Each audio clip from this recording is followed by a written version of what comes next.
Hi friends, நம்ம ஈஸியாக இன்னைக்கு பெப்பர் சிக்கன் எப்படி பண்ணலான்னு பார்க்கலாம் வாங்க. இப்போ 1 கிலோ சிக்கன் எடுத்து வாஷ் பண்ணி ரெடி பண்ணி வச்சுருக்கோம். இப்போ நம்ம குக்கரில் தான் பண்ண போகிறோம். ஒரு குக்கர் எடுத்து ஒரு குழிக்கரண்டி எண்ணெய் விட்டுக்கலாம். 2 பச்சை மிளகாய், 2 பெரிய வெங்காயம் பொடியாக நைஸாக நறுக்கி அதை வதக்கிக்கலாம். அதில் இஞ்சி பூண்டு பேஸ்ட் 1 ஸ்பூன் போட்டு நல்லா வதக்கி விட்டுக்குங்க. தக்காளி 2 பொடியாக நறுக்கினதையும் போட்டு அதோடு சேர்த்து வதக்கிக்கலாம். இப்போ 1 ஸ்பூன் மஞ்சத்தூள், தேவையான சால்ட்டு போட்டுக்கலாம். இப்போ இது கூட நம்ம சிக்கனையும் சேர்த்துடலாம். இப்போ நல்லா கிளறி விட்டுக்கலாம். நல்லா ஒரு 2 நிமிஷம் நம்ம கிளறினோம்னா தண்ணி அதுவே சிக்கனில் விட்டுடும். நல்லா பாருங்கள், இப்போ தண்ணி விட்டுடுச்சு. நல்லா 2 பக்கமும் நல்லா கிளறி விட்டுடுங்க. இந்த தண்ணியை நமக்கு போதுமானது, தண்ணி ஊற்ற வேண்டியதில்லை. இப்போ நம்ம குக்கரை மூடி ஒரு விசில் விட்டு ஆஃப் பண்ணிக்கலாம்.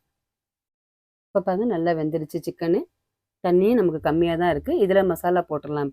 இப்போ சிக்கன் மசாலா தூள் 2 ஸ்பூனு, தனி மிளகாய்த்தூள் 1 ஸ்பூனு, மிளகுத்தூள் 3 ஸ்பூன் வச்சுருக்கோம். இப்போ இது கூட இது சேர்த்துடலாம். இப்போ ஒரு குழிக்கரண்டி எண்ணெய் விட்டுடலாம். அதில் சேர்த்து நம்ம எல்லாத்தையும் ஒன்றா மிக்ஸ் பண்ணி நல்லா கிளறி விட்டுக்குங்க. கொஞ்சம் மீடியம் ஃப்ளேமில் வச்சுக்கலாம். இதை கொஞ்சம் ஃபாஸ்ட்டாக வச்சா சக்குன்னு நமக்கு தீஞ்சல் வாசம் வந்துடும். மீடியம் ஃப்ளேமில் வச்சு நல்லா கிளறிட்டே இருந்தீங்கன்னா இந்த மாதிரி தண்ணியெல்லாம் சுண்டி நல்லா வெந்து வந்துடும். இப்போ பாருங்க, நல்லா வெந்துருச்சு. இப்போ இந்த ஸ்டேஜில் நம்ம கருவேப்பிலை கொத்தமல்லி போட்டு நல்லா கிளறி விட்டுட்டா பெப்பர் சிக்கன் ரெடி.